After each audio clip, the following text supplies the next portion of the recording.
ध्यान दिए।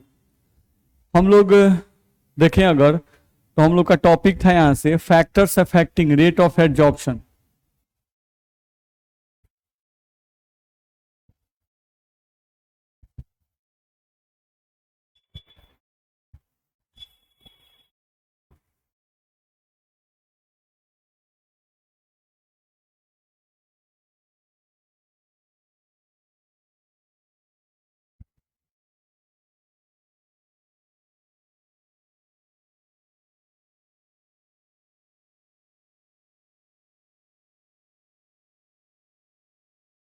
Factors affecting rate of absorption,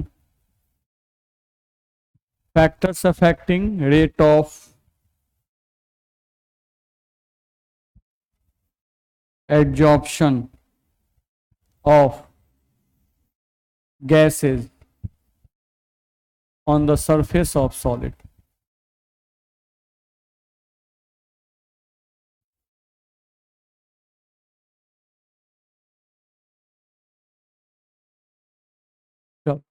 इसमें जो फर्स्ट पॉइंट था वो हम पढ़ा दिए थे। नहीं, हम लोग का फर्स्ट पॉइंट आपका था नेचर ऑफ गैसेस। और गैसेस को हम लोग क्या कहते हैं?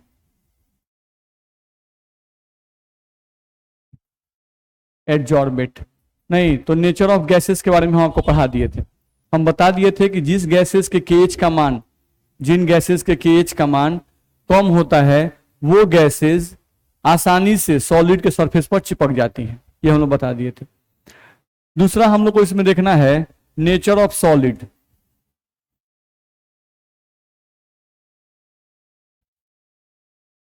नेचर ऑफ सॉलिड, सॉलिड को यहां पे कहा जा रहा है एडजॉर्बेंट।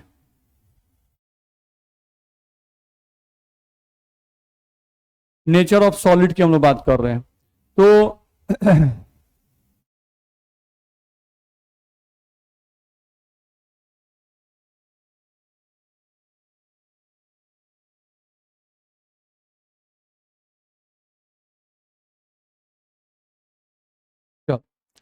नेचर ऑफ सॉलिड, तो हम लोग को ध्यान रखना है कि सॉलिड में भी दो तरह का सॉलिड होता है।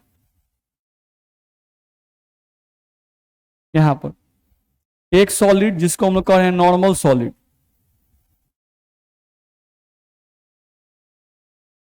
और एक सॉलिड जिसको हम लोग कह रहे हैं मेटालिक सॉलिड।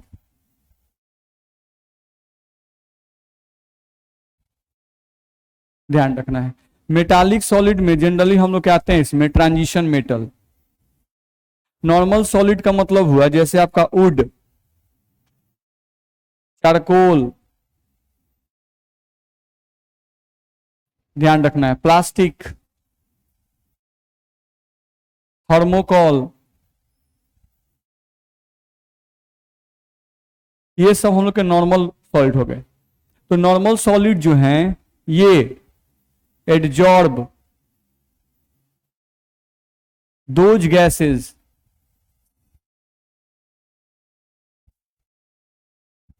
which are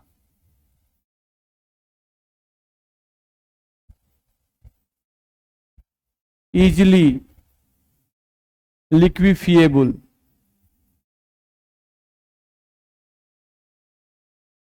ध्यान रखना है, जो नॉर्मल सॉलिड होते हैं वो जनरली उन गैसों को अपने सरफेस पर एब्जॉर्ब करते हैं जो आसानी से लिक्विड में कन्वर्ट कर जाती हैं।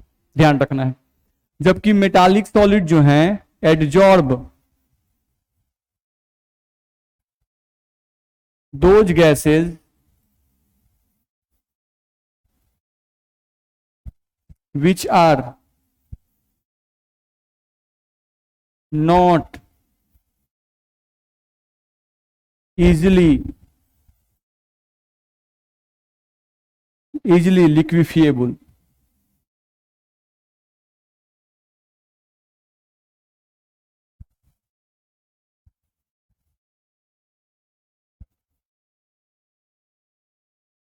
which are not easily liquefiable। ध्यान रखना है। तो जो गैसेस आसानी से लिक्विड में कन्वर्ट कर जाती हैं उन गैसेस को नॉर्मल सॉलिड जो होते हैं वो आसानी से एब्जॉर्ब कर लेते हैं। लेकिन ट्रांजिशन मेटल यानी मेटालिक सॉलिड जो होते हैं वो जनरली उन गैसों को अपने सरफेस की ओर आकर्षित करते हैं, अट्रैक्ट करते हैं, जो गैसेज आसानी से लिक्विड में कन्वर्ट नहीं करती हैं। ध्यान रखना है, ठीक है। तो ये हम लोग को ध्यान रखना है। तो नेचर ऑफ सॉलिड पे भी डिपेंड करता है कि कौन सा सॉलिड जो है वो किन गैसेस को अपनी तरफ आकर्षित करता है, ये ध्यान रखना है। चलो अगले पॉइंट पे आ जाए। तीसरा पॉइंट हम लोग कहा जाता है surface area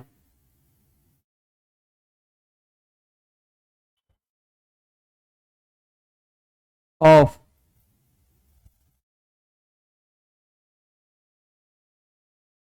adsorbent. Surface area of adsorbent की हम लोग बात कर रहे हैं।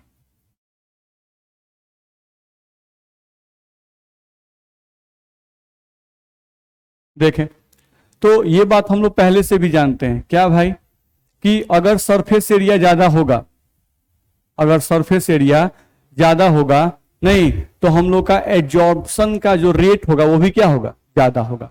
ध्यान रखना है। तो इसमें एक टर्म आता है हम लोग का specific surface area, specific surface area, एक ये टर्म आता है। स्पेसिफिक सरफेस एरिया की बात करें तो स्पेसिफिक सरफेस एरिया कहा जाता है कि 1 ग्राम सॉलिड के पास, 1 ग्राम सॉलिड के पास जो सरफेस एरिया होता है उसी सरफेस एरिया को specific surface area of solid कहते हैं। ध्यान रखना है, यहां पे कहा जाता है surface area present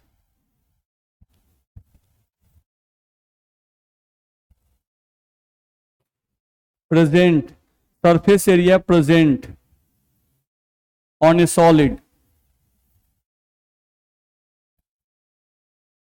having 1 gram mass is called as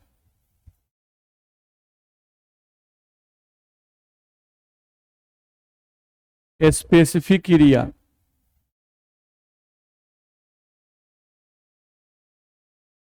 of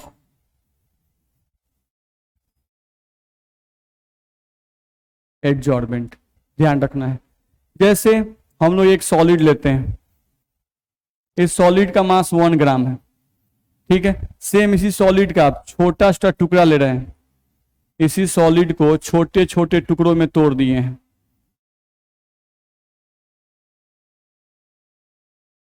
इसका मास भी 1 ग्राम है, इसके पास लेस सरफेस एरिया है,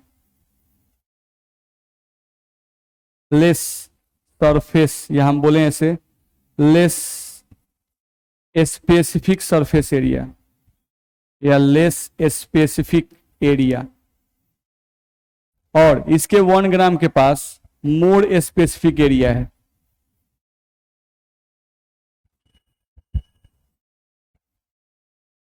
तो जिसके पास मोर स्पेसिफिक एरिया होगा इसका एडजॉर्प्शन रेट ज्यादा होगा।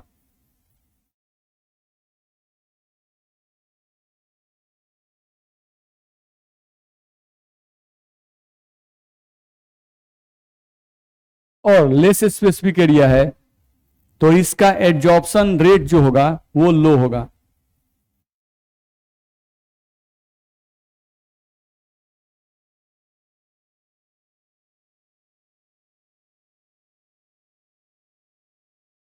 दिक्कत है, तो ये हम लोग को ध्यान रखना है। तो स्पेसिफिक एरिया पर भी हम लोग का डिपेंड करता है, जिसके पास स्पेसिफिक एरिया ज्यादा होगा, ये भी 1 ग्राम ही है, ये भी 1 ग्राम ही है, लेकिन इसके 1 ग्राम के पास स्पेसिफिक एरिया क्या है, ज्यादा है, नहीं तो इसका एब्जॉर्प्शन रेट ज्यादा होगा और इसका एब्जॉर्प्शन रेट क्या होगा, कम होगा। ये ध्यान रखना है। चलो दूसरे पॉइंट पे आ जाए, देखा जाए स्पेसिफिक एरिया के बाद हम लोग देखें अगर तो टेम्परेचर और प्रेशर का क्या इफेक्ट पड़ता है, तो ये तो हम लोग पहले से जानते हैं। अगर टेम्परेचर, इफेक्ट ऑफ टेम्परेचर ये बोल रहा है तो हम लोग पहले से भी जानते हैं इफेक्ट ऑफ टेम्परेचर। तो टेम्परेचर के इफेक्ट को आप पहले से जानते हो नहीं। हम लोग अगर टेम्परेचर के इफेक्ट की बात करें तो अगर आपका फिजिकल एब्जॉर्प्शन है, तो हम बताए थे पिछले क्लास में कि अगर टेम्परेचर को बढ़ाएंगे तो फिजिकल एडजॉर्प्शन घटता है। क्या होता है? घटता है। सेम एज अगर हम लोग का केमिकल एडजॉर्प्शन रहेगा तो इनिशियली अगर आप टेम्परेचर बढ़ाओगे तो केमिकल एडजॉर्प्शन बढ़ता है, बट आफ्टर सम टाइम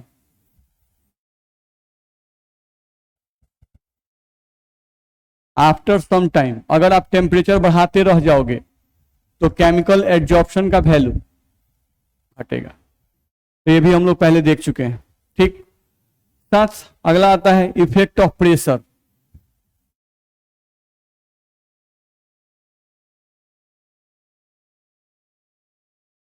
तो इफेक्ट ऑफ प्रेशर भी आप देख चुके हैं। इफेक्ट ऑफ प्रेशर में अगर देखें तो इसका मतलब हम लोग को बताया चुका है कि अगर आप टेम्परेचर बढ़ाते हो, प्रेशर, अगर आप प्रेशर बढ़ाते हैं तो प्रेशर बढ़ाने से फिजिकल एडजॉर्प्शन का वैल्यू भी बढ़ता है और केमिकल एडजॉर्प्शन का वैल्यू भी बढ़ता है। ये हम लोग को ध्यान रखना होगा। तो इफेक्ट ऑफ टेम्परेचर पूछे तो बता दीजिए, इफेक्ट ऑफ प्रेशर पूछे तो बता दीजिए, ध्यान रखना है। तो हम लोग क्या क्या देखें? Factors affecting adsorption of gases on the surface of solid. तो पहला नेचर ऑफ गैस, तो जिन गैसेज के केएच का मान कम होगा या जो गैसेज आसानी से लिक्विड में कन्वर्ट कर जाती हैं वे गैसेज आसानी से सॉलिड के सरफेस पर चिपक जाएंगे, ये बताया गया। जनरली पॉइजनस गैसेज जो होती हैं उनके केएच का मान कम होता है, और जनरली जो न्यूट्रल गैसेज होती हैं जैसे ऑक्सीजन गैस, इनके केएच का मान ज्यादा होता है, तो ये आसानी से सॉलिड के सरफेस पर नहीं चिपकती हैं। फिर बताया गया नेचर ऑफ सॉलिड। सॉलिड में भी देखा जाए तो जो नॉर्मल सॉलिड होते हैं वो इजीली लिक्विफिएबल गैसेस को अपने सरफेस की ओर अट्रैक्ट करते हैं, जबकि जो मेटल होते हैं वो उन गैसेस को अपनी ओर अट्रैक्ट करते हैं जो इजीली लिक्विफिएबल नहीं होते हैं, ये बताया गया। फिर बताया गया specific area of the solid. नहीं, तो स्पेसिफिक एरिया का मतलब बताया गया कि 1 ग्राम सॉलिड के पास जो सरफेस एरिया होता है उसी सरफेस एरिया को हम लोग क्या कहते हैं? Specific area.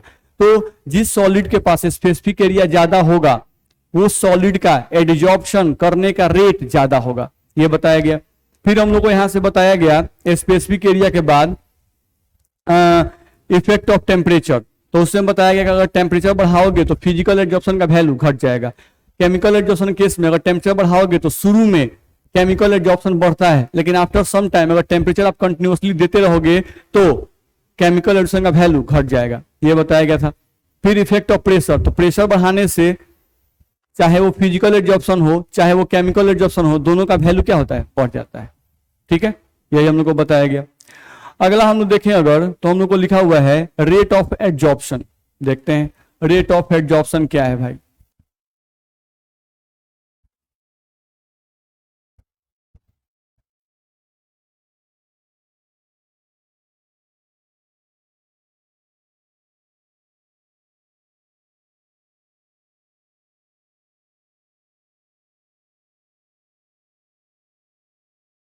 देखा जाए रेट ऑफ एडजॉर्प्शन क्या है। ठीक है, तो हम लोग को बताया जाता है कि 1 ग्राम सॉलिड पर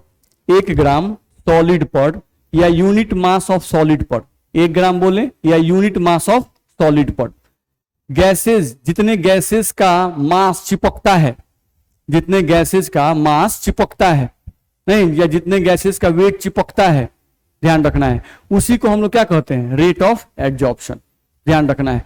यानी हम लोग सिंपली कहें तो हम बोल सकते हैं यहां पर कि मास ऑफ एडजॉर्बेट, तो एडजॉर्बेट कौन होते हैं? Gases. Mass of adsorbate,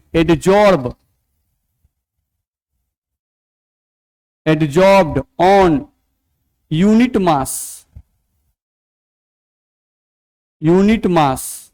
generally unit mass में यहां लिया जाता है 1 ग्राम। ठीक है, तो mass of adsorb on unit mass of unit mass of adsorbent.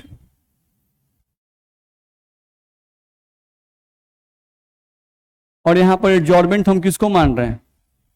Solid. Is called as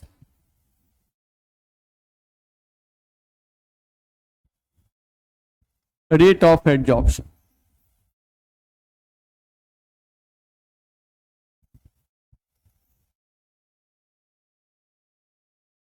ध्यान रखना है।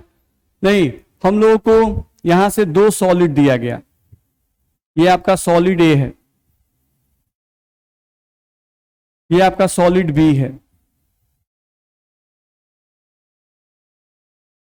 इस पर हम फ्लो करवाए मीथेन गैस, और इस पर भी फ्लो करवाए मीथेन गैस। इसको भी टाइम दिए 5 सेकेंड, और इसको भी टाइम दिए 5 सेकेंड। नहीं, अब मान लेते हैं कि 5 सेकेंड पर यहां पर कुछ गैसेज जो हैं वो आकर चिपक गए।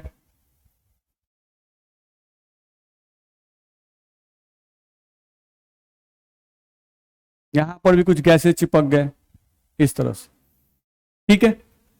यहां पर हम लोग देखें अगर, तो ये जो सॉलिड आप लिए हुए हैं, ये सॉलिड भी आपका 1 ग्राम है, और ये सॉलिड भी कितना है? 1 ग्राम, ठीक है। तो आप मीथेन गैस को 5 सेकेंड के लिए इस पे भी फ्लो करवाए, मीथेन गैस को 5 सेकेंड के लिए इस पे भी फ्लो करवाए, दोनों 1 ग्राम 1 ग्राम है। नहीं, देखने से लग रहा है कि इसका जो 1 ग्राम है वो ज्यादा गैसेस को एडजॉर्ब किया है। नहीं, एडजॉर्ब्ड मोर गैसेस, एडजॉर्ब्ड मोर गैसेस, और ये एडजॉर्ब्ड लेस गैसेस।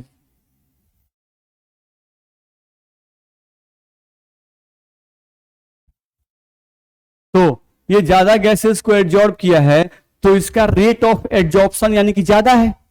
उतने ही समय में ये ज्यादा गैसेस को एडजॉर्ब कर रहा है, और उतने ही समय में ये कम गैसेस को एडजॉर्ब कर रहा है। नहीं, तो इसका जो रेट ऑफ एडजॉर्प्शन होगा, सॉलिड ए का जो रेट ऑफ एडजॉर्प्शन होगा, रेट ऑफ एडजॉर्प्शन ये क्या होगा? ज्यादा होगा।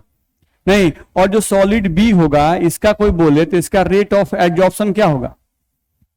रेट ऑफ एडजॉर्प्शन कम होगा, ऐसा बोल सकते हैं ना। नहीं, तो यहां से हम लोग को यह बताया गया कि पहले रेट ऑफ एडजॉर्प्शन क्या है। तो रेट ऑफ एडजॉर्प्शन का मतलब हुआ कि किसी भी सॉलिड के यूनिट मास पर, किसी भी सॉलिड के यूनिट मास पर जितना एडजॉर्बेट आकर चिपकता है, उस एडजॉर्बेट के मास को ही हम लोग रेट ऑफ एडजॉर्प्शन कहते हैं।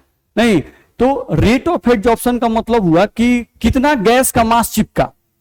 नहीं, अब दो सॉलिड लिए, दोनों का यूनिट मास लिए लिए, नहीं, दोनों पर सेम गैस फ्लो करवाए, दोनों को टाइम सेम दे दिए। नहीं, तो जो सॉलिड ज्यादा गैसेस के मास को एडजॉर्ब करेगा, इसका मतलब हुआ कि इसका एडजॉर्ब करने का टेंडेंसी क्या है? ज्यादा है। इसका एडजॉर्ब करने का रेट क्या है? ज्यादा है। और इसका एडजॉर्प्शन का रेट क्या है? कम है।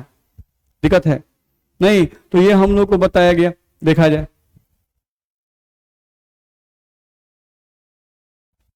चलो, जैसे रेट ऑफ एडजॉर्प्शन हम लोग पढ़ रहे हैं,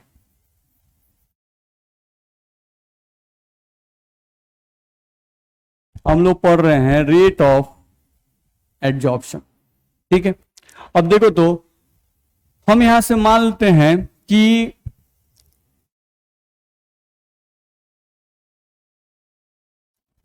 यहां से हम मान लेते हैं कि x gram gas adsorbed on m gram solid. x gram gas, ऐसे नहीं, उल्टा लिखेंगे,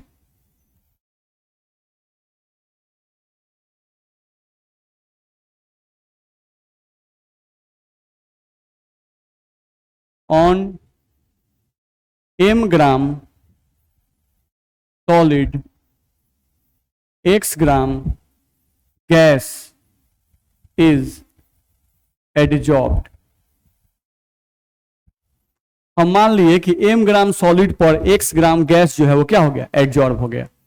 तो अगर रेट ऑफ एड्जॉर्प्शन निकालना है भाई, तो रेट ऑफ एड्जॉर्प्शन का मतलब हुआ कि इसलिए ऑन कितना पे निकालना पड़ेगा, 1 ग्राम सॉलिड पर। तो 1 ग्राम सॉलिड पर कितना गैस एड्जॉर्ब होगा, x/m gram gas is adsorb.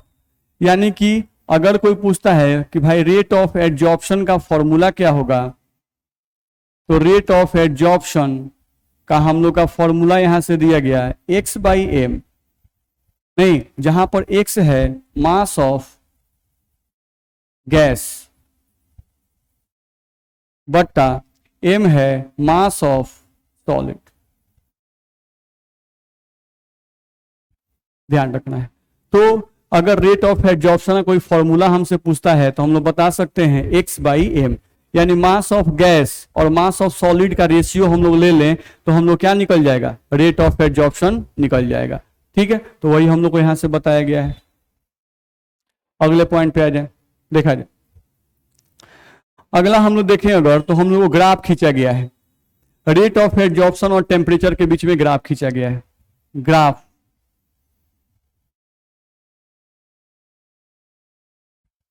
Between x/m and temperature.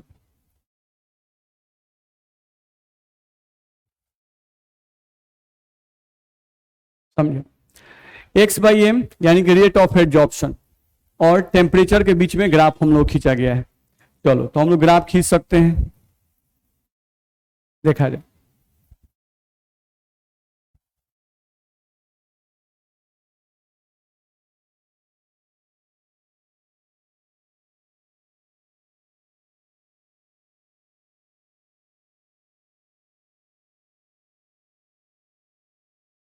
यहां से देखें हम लोग, तो एक को हम लोग मान लेते हैं यहां पर एक लाइन जो हम लोग का है, इसको हम मान लेते हैं टेम्परेचर, और ये जो एक लाइन है इसको मान लेते हैं x/m यानी एड्जॉर्प्शन, नहीं, ठीक है, एड्जॉर्प्शन, और ये क्या हो गया, टेम्परेचर। अब सबसे पहले हम जो ग्राफ खींच रहे हैं, ये ग्राफ हम लोग खींच रहे हैं एट कांस्टेंट प्रेशर पे। ये ग्राफ हम लोग खींच रहे हैं एट कांस्टेंट प्रेशर, यानी प्रेशर में कोई चेंजिंग नहीं कर रहे हैं। ठीक है, एट कांस्टेंट प्रेशर पर, पहला बात। दूसरा बात, यहां पर हम लोग को देखा जाए तो टेम्परेचर और x/m का मतलब रेट ऑफ एड्जॉर्प्शन, ये कांस्टेंट प्रेशर पे हम लोग ग्राफ खींच रहे हैं। चलो देखते हैं पहले ग्राफ खींच के। हाँ, ये ग्राफ जो है ये फिजिकल एड्जॉर्प्शन का है। किसका है, फिजिकल एड्जॉर्प्शन का। ठीक है, अब फिजिकल एड्जॉर्प्शन के लिए हम लोग जब ग्राफ खींचते हैं तो देखो, तो ग्राफ कुछ हम लोग का इस तरह से आता है। ये ग्राफ कुछ इस तरह से आया। अब इस ग्राफ को आप चेक कर सकते हैं भाई, देख लो। अगर हम लोग ध्यान दें तो आप समझते हो कि इधर से जाएंगे तो टेम्परेचर का मान क्या होगा, बढ़ेगा, नहीं। तो हम जानते हैं कि फिजिकल एड्जॉर्प्शन, टेम्परेचर बढ़ाने पर फिजिकल एड्जॉर्प्शन का वैल्यू क्या होता है, घटता है। तो ग्राफ भी शो कर रहा है कि घटता है। देख लो, हम लोग का टेम्परेचर जब कम है उस समय फिजिकल एड्जॉर्प्शन का वैल्यू कितना है, इतना है। x/m का मतलब क्या है, एड्जॉर्प्शन का वैल्यू, नहीं। आप टेम्परेचर बढ़ा दिए तो एड्जॉर्प्शन का जो वैल्यू था वो बढ़ गया कि घट गया, घट गया। आप टेम्परेचर बढ़ा दिए तो एड्जॉर्प्शन का जो वैल्यू था वो बढ़ गया कि घट गया, घट गया। तो हम लोग को दिखाई दे रहा है, क्या दिखाई दे रहा है, कि जैसे जैसे टेम्परेचर हम लोग का बढ़ रहा है, फिजिकल एड्जॉर्प्शन का जो वैल्यू है वो क्या हो रहा है, घट रहा है। बोलो, दिक्कत है, नहीं। तो ये हुआ रेट ऑफ एड्जॉर्प्शन और टेम्परेचर के बीच में हम लोग ग्राफ खींचे, किसके लिए, फिजिकल एड्जॉर्प्शन के लिए एट कांस्टेंट प्रेशर। ध्यान रखना है, ठीक है। अब इस ग्राफ को हम लोग एड्जॉर्प्शन आइसोबार भी कहते हैं। क्या कहते हैं इसको, एड्जॉर्प्शन आइसोबार। आइसोबार क्यों बोल रहे हैं, क्योंकि प्रेशर क्या है, कांस्टेंट है। आइसो मतलब सेम और बार का मतलब प्रेशर, सेम प्रेशर पर, इसमें प्रेशर चेंज नहीं कर रहे हैं, इसलिए इसको एड्जॉर्प्शन आइसोबार कहा जाता है। इस ग्राफ को ध्यान रखना है। चलो, अब सेम ग्राफ आप खींच रहे हो, देख लो यहां पर।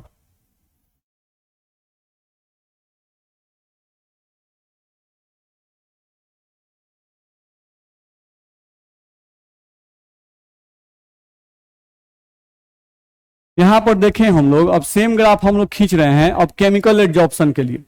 यहां भी केयर करना है कि यहां पर हम लोग का जो प्रेशर है वो कांस्टेंट है,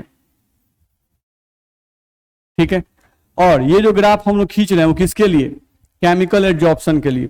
ये लाइन जो है, ये लाइन रिप्रेजेंट कर रहा है टेम्परेचर को, और ये जो लाइन है वो रिप्रेजेंट कर रहा है x/m को, यानी एड्जॉर्प्शन को, रेट ऑफ एड्जॉर्प्शन को। अब जब ग्राफ खींचा जाता है तो ग्राफ कुछ इस तरह का आता है, कुछ इस तरह का ग्राफ आया। तो आपको दिखाई देगा इस ग्राफ में, आप देख सकते हो, आपको क्या दिखाई देगा कि शुरू में जब हम लोग टेम्परेचर बढ़ा रहे हैं तो रेट ऑफ एड्जॉर्प्शन का मान क्या हो रहा है, बढ़ रहा है। आप टेम्परेचर बढ़ा रहे हो तो रेट ऑफ एड्जॉर्प्शन का मान क्या हो रहा है, बढ़ रहा है। आप टेम्परेचर बढ़ा रहे हो तो रेट ऑफ एड्जॉर्प्शन का मान क्या हो रहा है, बढ़ रहा है। बढ़ रहा है कि नहीं बढ़ रहा है, बढ़ रहा है। लेकिन एक निश्चित टेम्परेचर के बाद अब अगर आप टेम्परेचर बढ़ाओगे तो टेम्परेचर बढ़ाने पर रेट ऑफ एड्जॉर्प्शन का वैल्यू बढ़ने लगा कि घटने लगा, घटने लगा। तो हम लोग पहले भी बताए हैं नहीं कि केमिकल एड्जॉर्प्शन के केस में आप इनिशियली टेम्परेचर बढ़ाते हो तो केमिकल एड्जॉर्प्शन का जो वैल्यू है वो बढ़ता है नहीं, और आफ्टर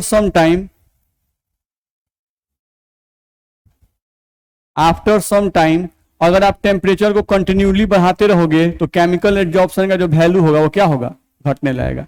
तो उस ग्राफ को ये रिप्रेजेंट कर रहा है कि नहीं कर रहा है, कर रहा है। तो वही सब ग्राफ हम लोग को बताया गया है, उन ग्राफ को हम लोग को देखना था। चलो अगला हम लोग को देखना है, यहां पर दे रहा है ग्राफ बिटवीन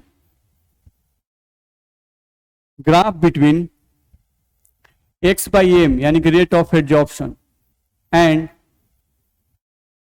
प्रेशर, ध्यान रखना है। अब यहां से हम देखें अगर तो हम लोग ग्राफ खींचा जा रहा है यहां पर किससे किसके बीच में,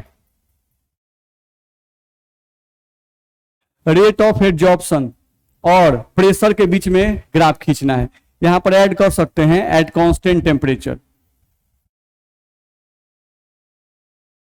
एट कांस्टेंट टेम्परेचर। यहां पर टेम्परेचर में कोई चेंजिंग नहीं करेंगे, ठीक है। अब हम लोगों को देखा जाए तो ग्राफ इसका खींचना है।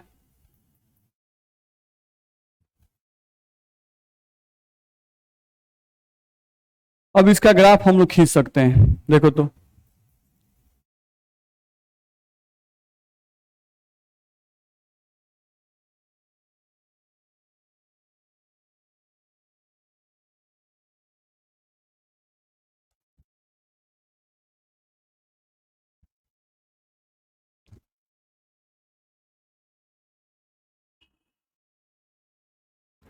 x/m, तो हम मान लेते हैं इसमें किसी को x/m। अब ये जो लाइन है इस लाइन को हम क्या मान लेते हैं, x/m।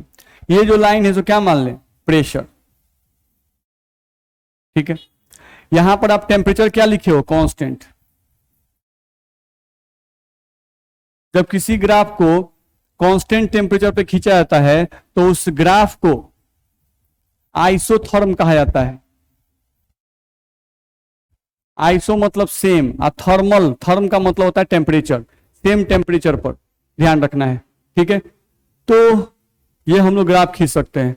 और ग्राफ खींच के देख लिया जाए, ये जो ग्राफ है ये केमिकल एड्जॉर्प्शन पर भी लागू होगा। प्रेशर के लिए ग्राफ केमिकल एड्जॉर्प्शन और फिजिकल एड्जॉर्प्शन दोनों के लिए सेम ही ग्राफ होगा, ध्यान रखना है। अब इस ग्राफ को जो हम लोग खींचते हैं तो ग्राफ कुछ इस तरह का आता है। ये हम लोग ग्राफ आता है, ध्यान रखना है। तो इसमें क्या दिखाई दे रहा है, इसमें दिखाई दे रहा है, अगर हम लोग देखें तो आपको दिखाई दे रहा है कि जैसे जैसे हम लोग प्रेशर बढ़ा रहे हैं x/m का मान क्या हो रहा है, बढ़ रहा है।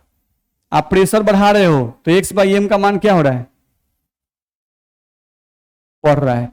प्रेशर बढ़ा रहे हैं तो x/m का मान क्या हो रहा है, बढ़ रहा है। बढ़ रहा है कि नहीं बढ़ रहा है, नहीं। तो यहां से ये ग्राफ हम लोग को शो कर रहा है कि आप जैसे जैसे प्रेशर को बढ़ा रहे हो x/m यानी कि रेट ऑफ एड्जॉर्प्शन का मान क्या हो रहा है, बढ़ रहा है, ठीक है। लेकिन ये ग्राफ साथ साथ ये भी शो कर रहा है कि प्रेशर बढ़ाने से जो रेट ऑफ एड्जॉर्प्शन बढ़ रहा है वो सेम अमाउंट से नहीं बढ़ रहा है। आप देख सकते हो कि शुरू में आप प्रेशर इतना ही बढ़ाए हो तो देखो तो x/m का मान कितना 23 से भागा है, नहीं। फिर आप प्रेशर उतना ही मात्रा से बढ़ाए हैं, लेकिन क्या उतनी मात्रा से x/m का वैल्यू बढ़ा है? नहीं। आप देख लो, फिर प्रेशर उतना ही मात्रा से बढ़ाए हैं, प्रेशर हम बराबर मात्रा से बढ़ा रहे हैं, लेकिन रेट ऑफ एब्जॉर्प्शन का वैल्यू क्या हो गया? फिर घट गया। नहीं, फिर हम लोग आगे बढ़े तो x/m फिर और बहुत कम नहीं घट गया? बस मेरा, यानी ये ग्राफ हम लोग को शो कर रहा है, क्या शो कर रहा है कि इनिशियली जो रेट ऑफ एब्जॉर्प्शन होता है वो ज्यादा होता है, नहीं, और जैसे टाइम बीतता है रेट ऑफ एब्जॉर्प्शन का वैल्यू क्या होता है? घटता जाता है। ध्यान रखना है। तो यहां से हम लोग को ध्यान रखना है क्या भाई कि on increasing pressure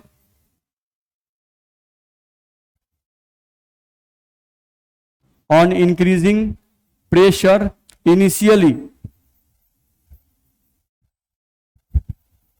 the rate of adsorption initially the rate of adsorption is high, but after some time the rate decreases with time। ऐसा हो रहा है कि नहीं हो रहा है? ये ध्यान रखना है। तो वो बात हम लोग को बताया गया, तो ये चीज आप समझते हो पहले से भी।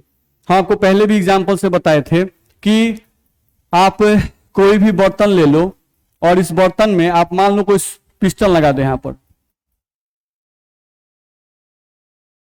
ये पिस्टन आप लगा दिए, इस बर्तन में सॉलिड है, इस बर्तन में गैसेस भी हैं, इस बर्तन में आपके गैसेस भी हैं।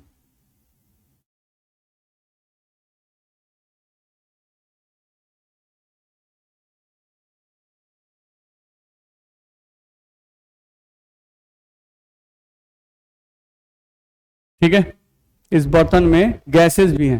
शुरू में सॉलिड का पूरा सरफेस खाली है कि नहीं है? खाली है।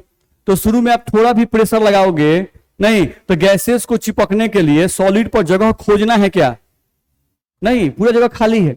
नहीं, तो शुरू में सॉलिड पर जो सॉलिड है, सॉलिड हम लोग का व्हाइट है, जो हम लोग का सॉलिड है, इस सॉलिड के सरफेस पर जो गैसेज हम लोग को चिपकेंगे उनको चिपकने के लिए जगह खोजना है नहीं। तो आप थोड़ा भी प्रेशर लगाओगे तो उस केस में गैसेज के चिपकने का स्पीड क्या होगा? ज्यादा होगा। उनके चिपकने का स्पीड क्या होगा? ज्यादा होगा, क्योंकि शुरू में पूरा जगह खाली है, इसलिए एब्जॉर्प्शन क्या होगा? फास्टली होगा। नहीं, लेकिन कुछ देर के बाद जब इनका जगह जो है भरने लगेगा, उसके बाद इनके चिपकाने का स्पीड उतना ही रहेगा कि कम हो जाएगा?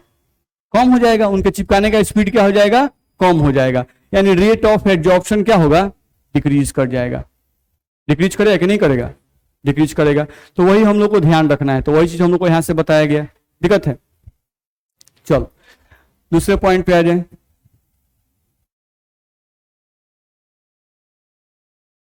ये जो ग्राफ हम लोग खींचा गया, उस ग्राफ को 3 भागों में बांटा गया है।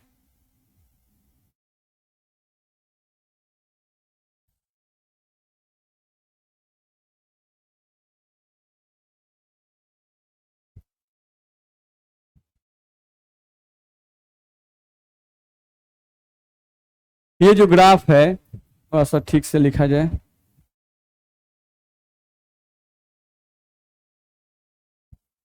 देखा जाए, इस ग्राफ को 3 भागों में बांटा गया है। एक कुछ यहां तक खींचा गया, कहा था शुरू में जो ग्राफ होता है वो स्ट्रेट लाइन होता है। शुरू में ग्राफ क्या होता है? Straight line. कुछ देर तक ग्राफ जो होता है वो कर्व लाइन रहता है, और कुछ देर के बाद आपका जो ग्राफ है वो स्ट्रेट लाइन यानी इस लाइन के पैरेलल होने लगता है। क्या होने लगता है? इस लाइन के पैरेलल होने लगता है। ध्यान रखना है। तो ये हम लोग को ध्यान में रखना होगा।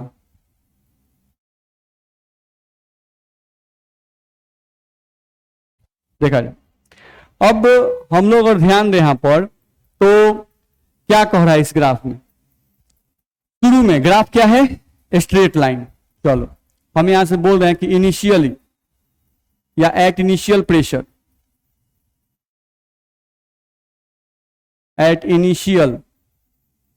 Pressure, graph is a straight line. Initial pressure पर आपका ग्राफ जो है वो स्ट्रेट लाइन है।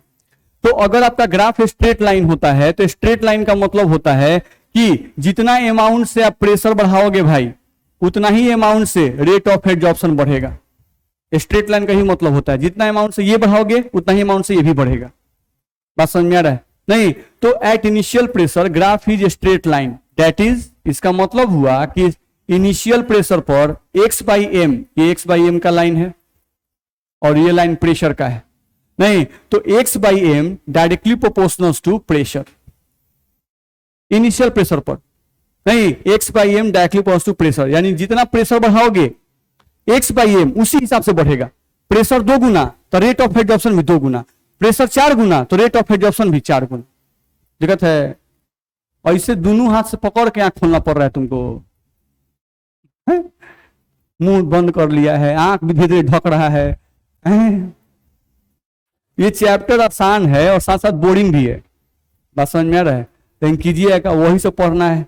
नहीं, ये चैप्टर बिल्कुल इजी है, नॉर्मल भाषा सब इसमें बात करता है। क्या बोल रहे हैं? केवल थ्योरी है, इसमें न्यूमेरिकल नहीं है। नहीं, लेकिन अब ज्यादा लंबा है भी नहीं। हम लोगों का एब्जॉर्प्शन खत्म होगा, फिर कैटालाइसिस 2-3 क्लास का होता है, मतलब 1 हफ्ता और लगेगा इस चैप्टर में, 1 हफ्ता में खत्म हो जाता है। ठीक है, अब क्वेश्चन आता है तो पढ़ना जरूरी है, नहीं पढ़ेंगे तो दिक्कत है।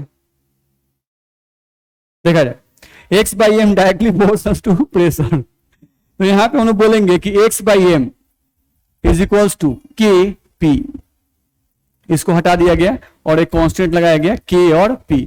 तो इनिशियल प्रेशर पर रेट ऑफ एब्जॉर्प्शन और प्रेशर के बीच में ये रिलेशन होता है, ये हम लोग को बताया गया।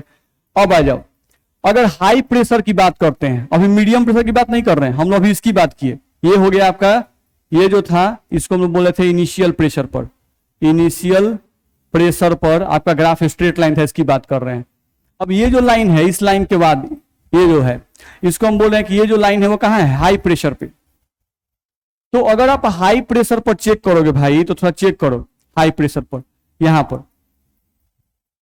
प्रेशर देख रहे हो, यहां से यहां तक ये प्रेशर हो गया, हाई हो गया। अब हाई प्रेशर पर चेक करो, हाई प्रेशर और बढ़ा दिए प्रेशर, आप चेक करो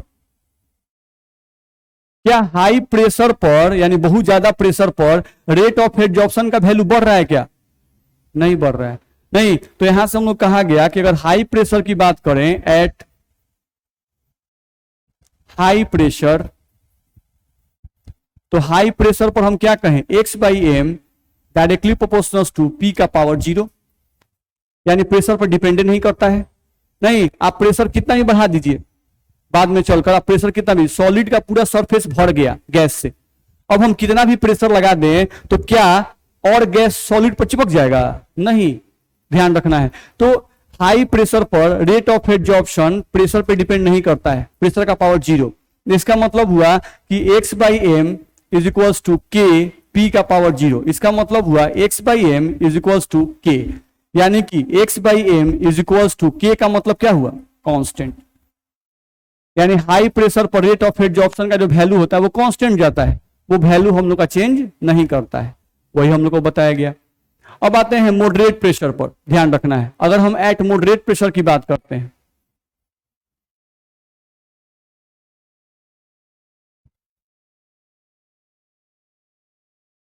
एट मॉडरेट प्रेशर, तो मॉडरेट प्रेशर पे आप देखोगे तो आपका जो ग्राफ है वो कर्व है, ग्राफ इज कर्व। आपका ग्राफ जो है वो कर्व नेचर ले रहा है, ऐसे नहीं, कर्व नेचर का है। तो उस केस में x by m directly proportional to p का पावर 1 बाई n, यानी कि प्रेशर बढ़ाने से रेट ऑफ एब्जॉर्प्शन बढ़ेगा, लेकिन उतना तेजी से नहीं बढ़ेगा जितना तेजी से हम प्रेशर बढ़ाएंगे।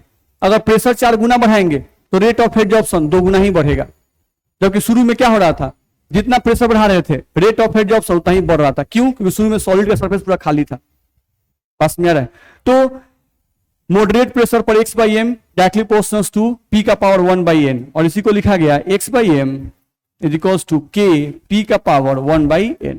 ये होता है मॉडरेट प्रेशर पर। ये कहां होता है? मॉडरेट प्रेशर पर। दिक्कत है? तो यही हम लोग को बताया गया। इसमें दिक्कत है किसी को? चलिए आज के लिए इतना ही पढ़ते हैं।